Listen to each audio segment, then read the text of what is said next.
একটি শহর যেখানে সকালে ভেসে আসে কাপড়ের গন্ধ, হাজার মানুষের কোলাহলে গড়ে ওঠা বাবুরহাট।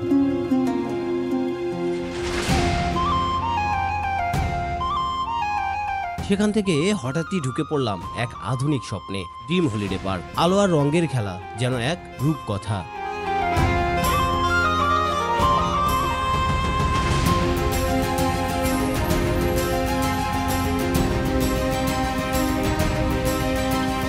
কিন্তু আমি খুঁজেছিলাম ইতিহাস, জানতে চেয়েছিলাম ইতিহাসের গল্প, আর তাই পৌঁছে গেলাম সেই পুরনো জমিদার বাড়িতে, যেখানে সময় থেমে আছে মুঘল আমলের শেষ পাতায়। আরও গিয়েছিলাম ওয়ারি বটেশ্বরে, হাজার বছর আগের এক শহরে, নিঃশব্দ নিঃশ্বাস যেখানে এখনো বাতাসে বাজে।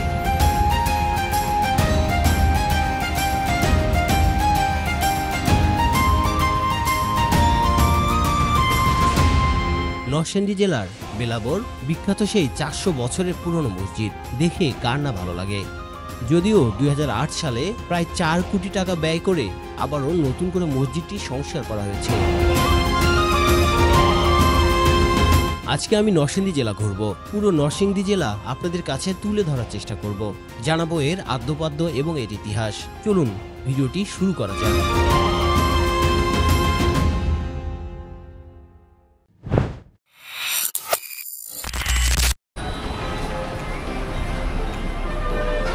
আসসালামু আলাইকুম। আজকের যাত্রা আমাদের নরসিংদীতে। আমরা মূলত আজকে মদনপুর থেকে রওনা দিয়েছি। মদনপুর থেকেও আপনারা চাইলে নরসিংদী যেতে পাবেন, সেক্ষেত্রে আপনাদের ভুলতা গাউসিয়াতে যেতে হবে। এছাড়া আপনারা চাইলে কাশপুরে যেতে পারেন, কাশপুর থেকে সরাসরি নরসিংদীর বাস পেয়ে যাবেন। ভাড়াও অনেক কম লাগবে, মাত্র 60 থেকে 70 টাকা হলেই পুরোপুরি নরসিংদী শহরে যেতে পারবেন। আমরা তেমন একটা লোকাল বাসে উঠলাম, ভাড়া লাগছে মাত্র 60 টাকা। এই লোকাল বাসটা এতটাই যে লোকাল বলার ভাষা রাখে না। দেখতে দেখতে আমরা গাউসিয়াতে চলে এসেছি। আপনাদের যদি গাউসিয়া থেকে কোনো কেনাকাটার দরকার পড়ে বা পাইকারিতে কোনো কিছু কিনতে চান, তাহলে কিন্তু এই গাউসিয়া থেকে আপনারা কেনাকাটা করতে পারেন। আমার আগের ভিডিওতে গাউসিয়ার অনেক তথ্য দেওয়া আছে, চাইলে ভিডিওগুলো দেখে আসতে পারেন। আমরা যাচ্ছি আজকে নরসিংদীতে। নরসিংদী পুরো জেলা উপভোগ করব এবং আপনাদেরকে পুরো জেলা সম্পর্কে জানাবো। তো চলুন যাওয়া যাক।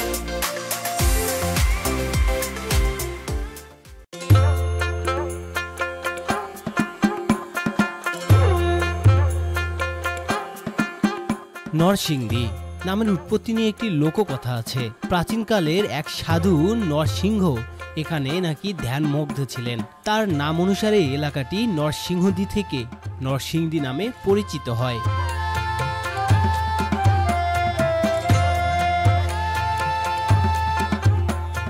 নরসিংদী জেলা গঠিত হয় 1984 সালে 15 ফেব্রুয়ারি, নারায়ণগঞ্জ জেলার উপশহর থেকে পৃথক হয়ে।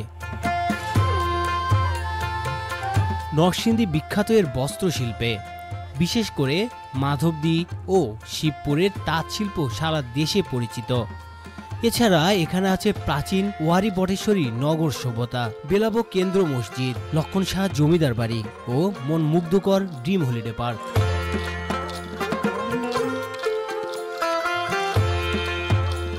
ইতিহাস, ঐতিহ্য ও আধুনিক শিল্পের অপূর্ব মিলনে গঠিত নরসিংদী জেলা, যা সত্যি এক দর্শনীয় গন্তব্যস্থল। আসসালামু আলাইকুম। তো ফাইনালি বন্ধুরা, আমি এখন বাবুরহাটে আসছি। তো বাবুরহাটে এটা হচ্ছে বৃহস্পতিবার, শুক্রবার, শনিবার, এই 3 দিন হচ্ছে আপনার খোলা থাকে। আপনারা এসে এখান থেকে কেনাকাটা করতে পারবেন। এই জায়গাটা দেখতে সাধারণ হলেও এর ভিতরে লুকিয়ে আছে বিশাল এক ব্যবসার রাজ্য। এটা নরসিংদীর বাবুরহাট। এখানে প্রতিদিন হাজার হাজার মানুষ আসেন শুধু কাপড় কেনা বেচার জন্য। দেশের অন্যতম বড় পাইকারি বাজার এটা। সুতি, লেলিন, জামদানি, হাফসিল, ব্লক প্রিন্ট, হ্যান্ডলুম, আপনি যা ভাবেন তার চেয়েও বেশি এখানকার কালেকশনে পাবেন।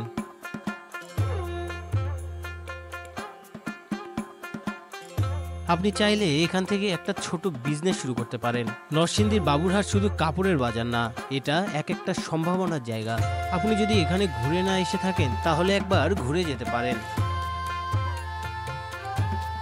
তো বন্ধুরা, এই ছিল বাবুরহাট। যারা বাবুরহাট বাজার থেকে আপনাদের কাঙ্ক্ষিত পণ্যটা কিনতে চান তারা কিন্তু সরাসরি এই মার্কেটটাতে এসে কিনতে পারেন। এটা অবশ্যই বৃহস্পতিবার, শুক্রবার, শনিবার খোলা থাকে। আমরা নেক্সটে যাচ্ছি ড্রিম হলিডে পার্কে। চলুন নরসিংদী ড্রিম হলিডে পার্ক আপনাদেরকে ঘুরে দেখানো যায়।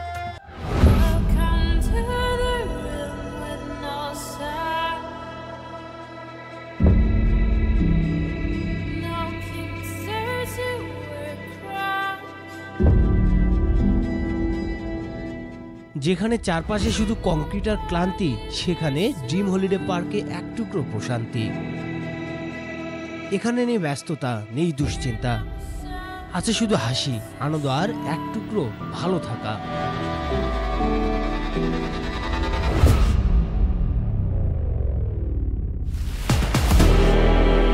চলে আসুন নিজের জন্য একটু সময় নিয়ে ফিরে যান জীবনের সবচেয়ে সুন্দর অনুভবে, এখানেই ড্রিম হলিডে পার্ক থেকে।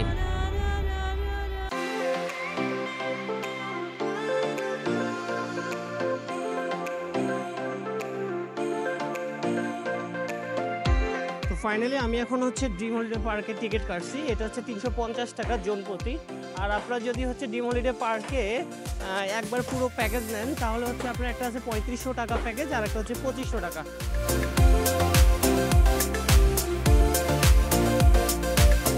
সবুজে ঘেরা এই সুন্দর পার্কটি দেখতে হলে আপনাকে নরসিংদী জেলায় অবশ্যই আসতে হবে।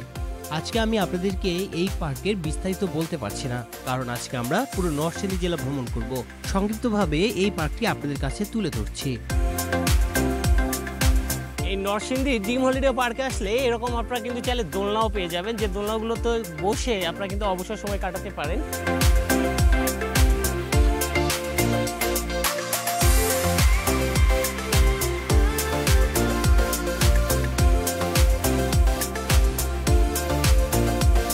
আজকের আবহাওয়াটা অনুযায়ী ড্রিম হলিডে পার্কে খুব সুন্দর পরিবেশ লাগতেছে আমার কাছে।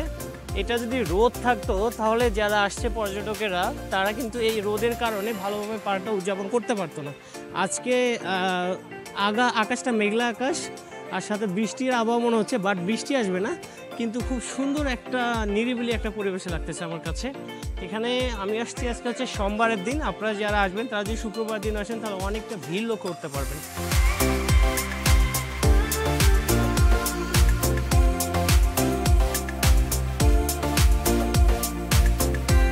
আমরা এখন নেক্সট মনু মিয়া জমিদার বাড়িতে যাব। তো মনু মিয়া জমিদার বাড়িতে যেতে গেলে এখান থেকে 5 দোনা বা পঞ্চদোনা যেটা বলে, তো 5 দোনাতে যেতে হবে। তো ওখান থেকে আর কি আম্বিয়া ইউনিয়ন নামে একটা ইউনিয়ন আছে, ওই ইউনিয়নের পাশে হচ্ছে মনু মিয়া জমিদার বাড়ি। তো আমরা যাই, মনু মিয়া জমিদার বাড়ি আপনাদেরকে উপস্থাপন করবো এবং এর ভিউ দেখাবো। দেখতে থাকুন আজকের ব্লগটা, আশা করি খুব ইন্টারেস্টিং হবে।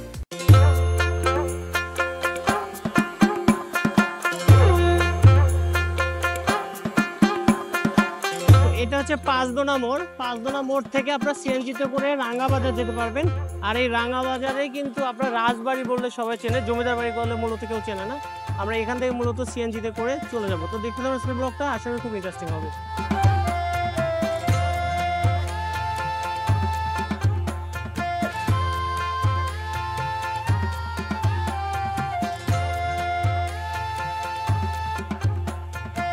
আমরা এখন বর্তমানে দাঙ্গায় চলে আসছি।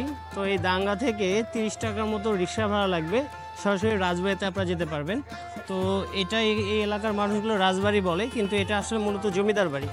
তো আমরা সেই জমিদার বাড়িতে যাচ্ছি, বা এই এলাকার কথা অনুযায়ী রাজবাড়িতে যাচ্ছি। আপনাদেরকে দেখাবো রাজবাড়ির কিছু চিত্র তুলে ধরার চেষ্টা করব, সাথে কিছু ঐতিহাসিক নিদর্শন আপনাদের সঙ্গে তুলে ধরার চেষ্টা করব। তো দেখতে থাকুন আজকের ব্লগটা, আশা করি খুব ইন্টারেস্টিং হবে। অনেক কষ্টের পরে বন্ধুরা ফাইনালি আমি এখন লক্ষণ শাহ জমিদার বাড়িতে, যেটা মনু মিয়া জমিদার বাড়ি নামেও পরিচিত।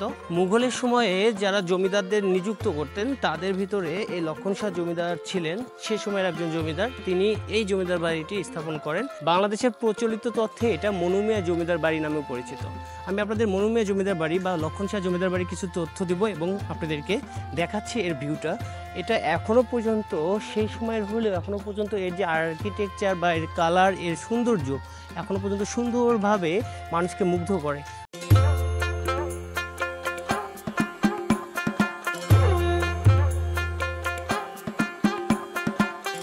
লক্ষণ শাহ জমিদার বাড়িটি নরসিংদী জেলার মাধবদী পৌরসভায় গাংপাড় এলাকায় অবস্থিত। এটি মাধবদী বাজার থেকে খুব বেশি দূরে নয় এবং সহজেই যাওয়া যায়।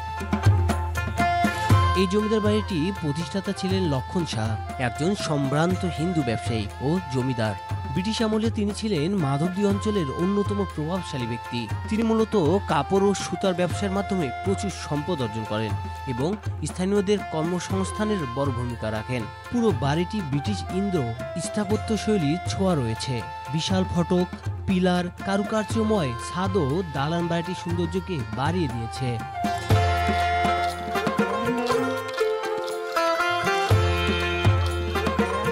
বাড়িটির ভিতরের অংশে ছিল দোতলা ভবন, উঠান, গোডাউন ও অতিথিশালা।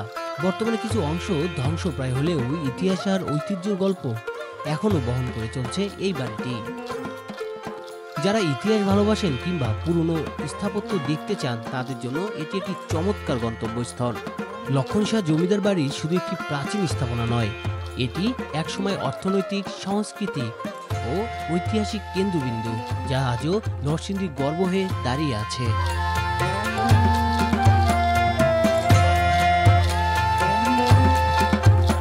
সময় থেমে থাকে না, তবু কিছু কিছু স্থাপনা সময়কে বেঁধে রাখে। দেয়ালের ফাটলে জমে থাকে ইতিহাসের গল্প। এটাই লক্ষণ শাহ জমিদার বাড়ি। এক সময় ছিল যার পায়ের শব্দে কেঁপে উঠত এলাকা, তিনি ছিলেন লক্ষণ শাহ। এখানে দাঁড়িয়ে মনে হয় সময় যেন থেমে আছে। পৃথিবী যতই বদলাক, এই বাড়ির ইতিহাস, ঐতিহ্য আর গৌরব অমলিন। এটা শুধু একটা জমিদার বাড়ি নয়, এটা এক টুকরো স্মৃতি, একটা হারিয়ে যাওয়া সময় যেটা এখনো বাতাসে বেঁচে আছে নরসিংদীর হৃদয়ে। এই দাঙ্গা বাজার থেকে আপনারা সিএনজি পেয়ে যাবেন, যে সিএনজিগুলো পাঁচদোনা যায়। আমরা পাঁচদোনা যাব, পাঁচদোনা থেকে নরসিংদীর মেইন পয়েন্টে যাব, মেইন শহরে যাব, তারপর ওখান থেকে পরের গন্তব্যস্থলে যাব। তো দেখতে থাকুন, আশা করি ভালো লাগবে।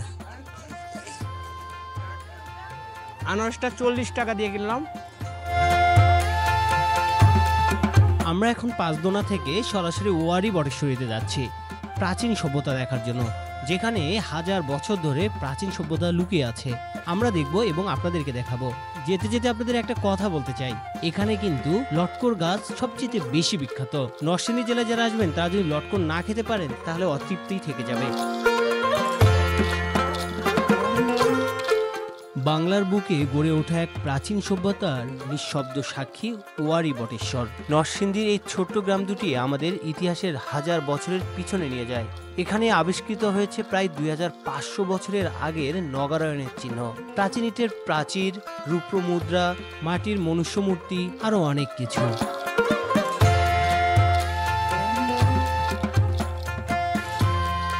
বিশেষজ্ঞরা বলেন এটি ছিল দক্ষিণ এশিয়ার প্রথম শহর পরিকল্পনার নিদর্শন, যেখানে ছিল দুর্গ, রাস্তা, ড্রেনেজ ব্যবস্থা, এমনকি আন্তর্জাতিক বাণিজ্যের ছোঁয়া। এটি শুধু একটা প্রত্যয়স্থল নয়, এটা আমাদের অস্তিত্ব শিকড়, আমাদের ইতিহাসের গর্ব। ওয়ারি বটেশ্বর মনে করিয়ে দেয় বাংলার ইতিহাস শুধু রাজাদের নয়, এক সভ্য জাতির উত্তরাধিকার।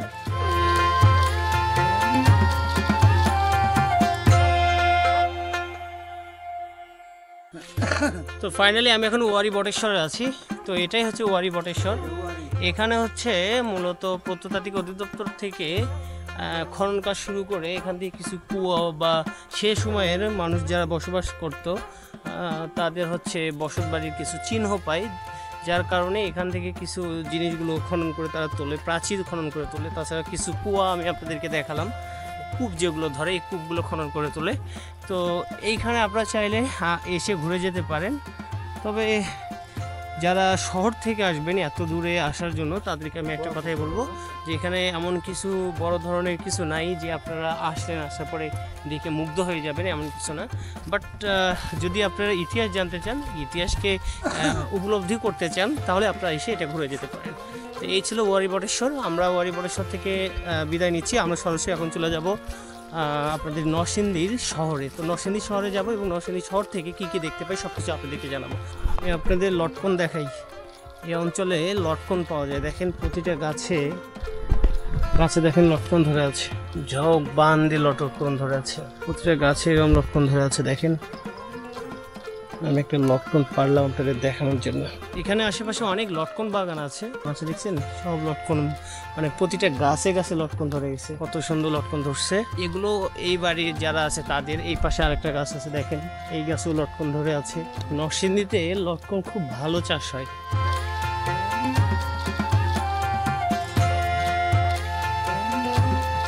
নরসিংদী জেলার গ্রামের রাস্তা দিয়ে আমরা ছুটে চললাম বিখ্যাত 400 বছরের পুরনো বেলাবো মসজিদ দেখার জন্য। চলতে চলতেই সামনে আমাদের চোখের নজরে এলো সেই বিখ্যাত পুরনো 400 বছরের বেলাবো জামে মসজিদ। নরসিংদীর বুকে দাঁড়িয়ে আছে এক ইতিহাসের নিঃশব্দ সাক্ষী। প্রায় 400 বছর আগের এই মসজিদটি নির্মিত হয়েছিল মোগল স্থাপত্য রীতিতে, যেখানে ছিল সুউচ্চ গম্বুজ, খিলান আর প্রাচীন ইটের গাঁথুনি। এই মসজিদের দেয়ালে যেন সময় জমে আছে, এক একটা ইট যেন বলে যায় এক একটি শতকের গল্প। একসময় এখান থেকেই বেলাবোর মানুষ শুরু করত তাদের দিন। নামাজের সজীব ধ্বনি ছড়িয়ে পড়তো চারপাশে। 2008 সালে মসজিদটি সংস্কার করা হলেও ইতিহাসের গন্ধ আজও লেগে আছে এর প্রতিটি কোণে। এটা শুধু ইবাদতের জায়গা নয়, এটা আমাদের শিকড়, আমাদের গর্ব, এক জীবন্ত ইতিহাস।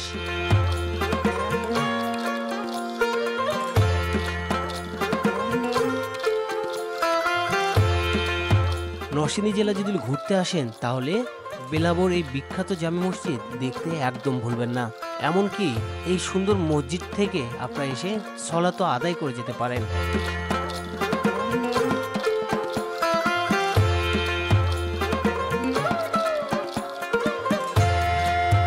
সারাদিন ঘোরাফেরা করলাম, এখন আমরা খাবার খাবো।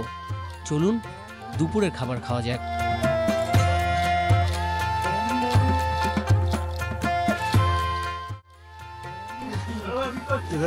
এটা হচ্ছে ফ্রি দিয়ে দিছে, সাথে ভাত আর হচ্ছে গরু দিয়ে খাবো মনে হচ্ছে।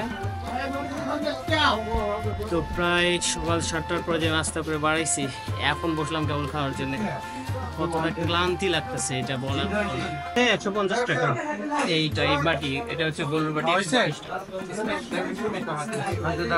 এই ছিল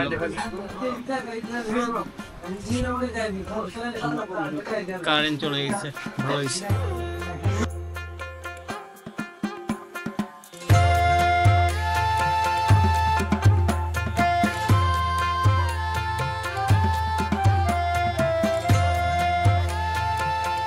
বন্ধুরা, সময় চলে এলো বিদায় নেওয়ার। আজকে নরসিংদী জেলা ঘুরলাম, কালকে হয়তো আপনাদের জেলা ঘুরবো। কোথায় যাওয়া যায় বলুন তো? যদি আপনাদের কোনো ভালো জায়গা থেকে থাকে অবশ্যই কমেন্টসে জানাবেন। আমি চেষ্টা করব আপনাদের আশেপাশে সেই জায়গাতে ঘুরে আসার জন্য। আবার নতুন কোনো ব্লগে নতুন কোনো জায়গায় আপনাদের সাথে দেখা হবে। নরসিংদী থেকে আজকের মতো বিদায় নিচ্ছি। সবাই ভালো থাকবেন, সুস্থ থাকবেন, সবার দীর্ঘায়ু কামনা করি। আসসালামু আলাইকুম।